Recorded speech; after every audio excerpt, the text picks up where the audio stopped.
আসসালামু আলাইকুম। সবাই কেমন আছেন? আজকে আপনাদের জন্য একটা মজার রেসিপি নিয়ে আসলাম। টক মিষ্টি দই একদম বিয়েবাড়িতে যেমন দইটা বানানো হয় ঠিক তেমন। প্রথমে ২ লিটার দুধ নিতে হবে, ওটাকে জাল দিয়ে ১ লিটার বানিয়ে ফেলতে হবে। কারণ দুধ যত ঘন হবে দই তত মজার হবে এবং সুন্দর করে বসবে। আমি এখানে ফুড কালার নিয়েছি, আপনারা চাইলে স্কিপ করতে পারেন। আমি জাস্ট কালারটা সুন্দর আসার জন্য এটা ব্যবহার করেছি। একটু দুধ দিয়ে আমি এটা মিশিয়ে নিচ্ছিলাম। মিষ্টি দইয়ের কালারটা কিন্তু একটু অরেঞ্জিশ না আসলে কিন্তু ভালো লাগে না, যেটা আমার মনে হয়। তা আমি এটা ঢেলে দিচ্ছিলাম এবং ঢেলে পুরোটা ভালোভাবে নেড়ে মিশিয়ে নিচ্ছি। মনে রাখতে হবে দই বসানোর সময় দুধটা টেম্পারেচারটা ঠিকমতো খেয়াল রাখতে হবে। আজকে আমি মাটির বাটিটার মধ্যে দইটা বসাবো।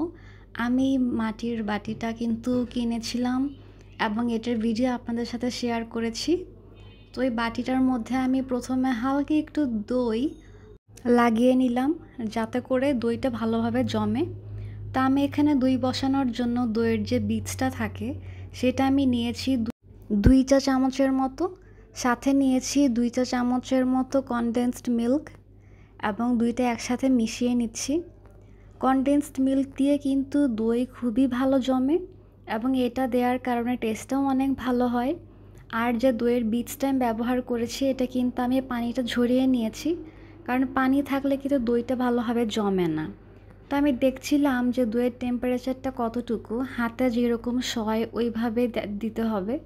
তাই আমি হাত দিয়ে আগে দেখছিলাম। অবশ্যই খেয়াল রাখতে হবে দুধের মধ্যে আঙ্গুল দিয়ে ৫ সেকেন্ড পর্যন্ত সহ্য করা যায় ওই অবস্থাতে দইয়ের মধ্যে আমাদের যে দইয়ের বীজটা থাকে সেটা দিয়ে দিতে হবে।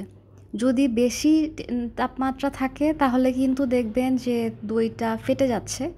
আর যদি দেখেন যে কম টেম্পারেচার তাহলে দই বসতে অনেক সময় লাগবে, তাতে দই ভালো হবে না। তো আমি বাটিটার মধ্যে দিয়ে দিচ্ছি দই বসানোর জন্য। মাটির বাটিতে কিংবা হাঁড়িতে দই কিন্তু অনেক ভালো জমে। আমি আগেও বসিয়েছি এবং এটা আমার নতুন বাটি, এটাতেও জমাচ্ছিলাম আজকে। তো আমি এটা রেখে দিচ্ছিলাম ৫ থেকে ৬ ঘন্টার জন্যে। একটা মোটা টাওয়াল দিয়ে আমি এটা ঢেকে দিচ্ছিলাম ৬ ঘন্টার জন্য, যেন টেম্পারেচারটা ঠিক থাকে। আমি ৫.৫ ঘন্টা পর এটা চেক করার জন্য টাওয়ালটা উঠিয়ে বাড়িটা উঠিয়ে দেখলাম যে আমার দইটা একদম পারফেক্টলি জমে গিয়েছে। দেখতেই পাচ্ছেন একদম সুন্দর করে জমে গিয়েছে। এখন আমি এটা ফ্রিজে রেখে দিব ২ ঘন্টার জন্য সেট হওয়ার জন্যে। ঠান্ডা দই না হলে কিন্তু খেতে ভালো লাগে না, তাই সব সময় দইটা যখন হয়ে যায় ২ ঘন্টা সেট হওয়ার জন্য আমি ফ্রিজে রেখে দেই, তারপর ওটা আমি বের করি খাওয়ার জন্য। আমাকে একজন বলেছিল সে নাকি গ্রামের বিয়েতে যায় শুধুমাত্র মিষ্টি দইটা খাওয়ার জন্য। তো আজকে যখন আমি মিষ্টি দইটা খাচ্ছিলাম তখন আমার সেম টেস্টে লাগছিল এবং বারবার তারই কথা মনে পড়ছিল যে এই দইয়ের টেস্টটা একদম সেই রকম। আমি যদি সেই মানুষটাকে খাওয়াতে পারতাম আজকে আমার এই দইটা, আমার মনে হয় আমার আজকের এই দই বানানোটা সাকসেস হতো। কিন্তু দুর্ভাগ্যবশত আমি আজকে তাকে এই দইটা খাওয়াতে পারলাম না। এটার টেক্সচারটা এতটাই ক্রিমি ছিল আপনারা মনে হয় দেখে বুঝতে পারছেন। আর যেহেতু এটা মিষ্টি দই, এটা কিন্তু একদম দোকানের মতো একদম কড়া মিষ্টি না, একটু টক একটু মিষ্টি, টক মিষ্টি যেটাকে বলা হয়। দইটা খেতে কিন্তু সেই রকম মজা লেগেছে। আমি জানি সেই মানুষটাকে যদি আজকে আমি এই দইটা খাওয়াতে পারতাম সেই মানুষটাও একই উত্তর দিত যে আসলে এই দইটা সেই রকমই মজা।